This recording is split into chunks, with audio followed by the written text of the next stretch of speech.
युद्ध के समय भी जनता भूखी क्यों नहीं रहती? इस संदर्भ में प्राचीन काल से लेकर आधुनिक समय तक बहुत बड़ी रणनीति रही है। समझते हैं इस बात को।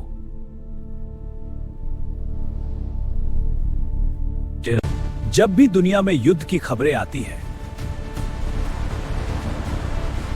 जैसे अभी के समय में कई देशों के बीच तनाव की स्थिति उत्पन्न हो गई है, ऐसे में जब व्यवस्था और सप्लाई बाधित हो जाती है तो एक बहुत बड़ा सवाल उठता है, क्या युद्ध में आम जनता भूखी रह जाती है? लेकिन इतिहास बताता है कि अच्छे नेतृत्व हमेशा युद्ध से पहले सबसे बड़ी योजना बनाते हैं, जिसमें उन्नत किस्म के हथियार के साथ साथ भोजन, पानी और जीवन यापन की जरूरी सामानों की व्यवस्था होती है। प्राचीन काल में भी महान सेनापति जानते थे कि भूखी सेना या भूखी जनता युद्ध नहीं जीत सकती। उदाहरण के तौर पर हम रोमन एम्पायर को लेते हैं। उन्होंने पूरे साम्राज्य में सड़कों, गोदामों और आपूर्ति केंद्रों का नेटवर्क बनाया था ताकि सेना को हर समय भोजन और हथियार मिलते रहें। कई बार तो ऐसा होता था कि सैनिक अपने साथ 1 महीने तक का राशन लेकर चलते थे। इसी प्रकार मंगोल एम्पायर भी युद्ध से पहले रास्तों पर घोड़े, पशु और भोजन का भंडार रख दिया करते थे ताकि सेना तेजी से आगे बढ़ सके और भूख की समस्या ना आए। यानी रण से पहले रणनीति, यानी रण से पहले ही पूरी तैयारी। इतिहास में कई सफल सेना नायकों ने इस बात को अच्छी तरह समझ लिया था कि युद्ध सिर्फ तलवार से नहीं, व्यवस्था से जीता जाता है। एक बार फ्रांस के महान सेनापति नेपोलियन बोनापार्ट ने कहा था, सेना पेट के सहारे चलती है, जिसका तात्पर्य है कि एक कुशल सेना को प्रभावी ढंग से लड़ने के लिए पर्याप्त और पौष्टिक भोजन की आवश्यकता होती है। नेपोलियन की सेना में सैनिकों के पास कुछ दिन का भोजन रहता था और पीछे से आने वाली गाड़ियां कई दिनों का अतिरिक्त राशन लेकर चलती थी। यानी हर कदम पर योजनाबद्ध सप्लाई सिस्टम। अगर हम वर्तमान समय में देखें तो आज के समय में युद्ध की तैयारी और भी संगठित हो गई है। आधुनिक सेनाएं युद्ध से पहले विशाल भंडार बनाती हैं। रेल, सड़क और जहाजों से सप्लाई लाइन बनाती हैं। कई महीनों का खाद्यान्न, ईंधन और दवाइयां जमा करती हैं। और यह सत्य है कि जिन सेनाओं की सप्लाई लाइन जितना मजबूत होती है, वह सेना उतना ही ज्यादा समय तक टिकती है। इसलिए आज के नेतृत्व सिर्फ सैनिकों के लिए ही नहीं,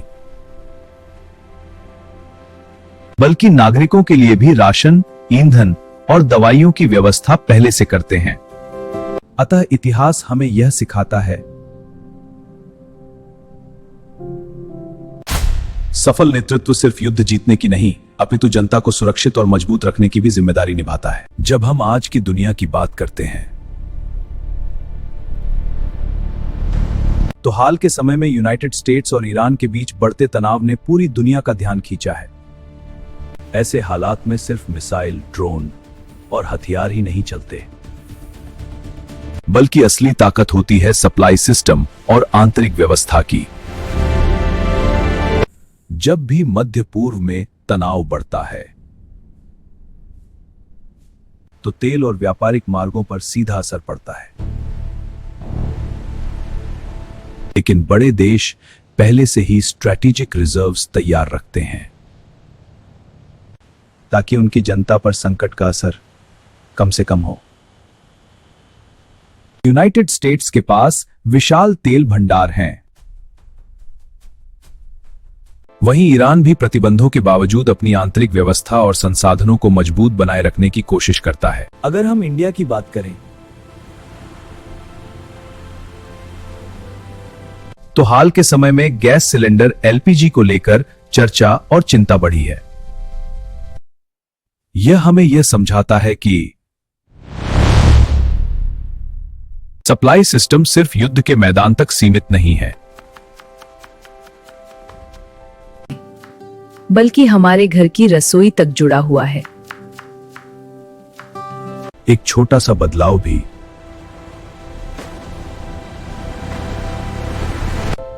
करोड़ों लोगों के जीवन को प्रभावित कर सकता है। लेकिन यहां भी वही सिद्धांत लागू होता है। मजबूत व्यवस्था पहले से तैयारी करती है,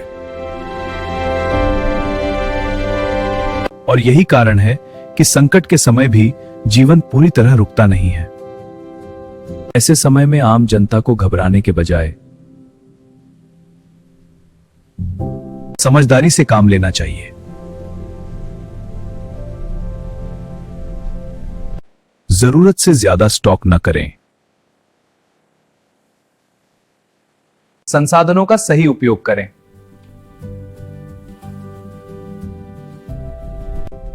वैकल्पिक विकल्प तैयार रखें और अफवाहों से दूर रहें। इस तरह देखा जाए तो पूरे विषय का सार यही है।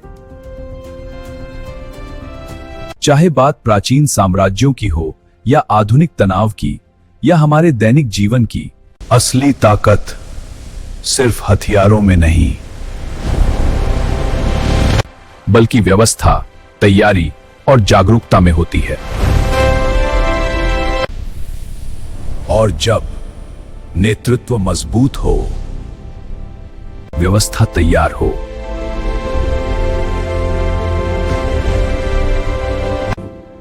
और जनता समझदार हो, तो कोई भी संकट बड़ा नहीं रहता। जब नेतृत्व मजबूत होता है तो युद्ध के समय भी जनता का हौसला और व्यवस्था दोनों मजबूत रहते हैं, और यही किसी भी राष्ट्र की असली ताकत है। अतः दोस्तों, आपसे अनुरोध है कि जमाखोरी से बचें, संसाधनों का सही इस्तेमाल करें, ताकि इस विषम परिस्थिति में भी हमारा देश एक मजबूत स्तंभ की तरह खड़ा दिखे। वीडियो पसंद आया हो तो वीडियो को लाइक करें, सब्सक्राइब करें।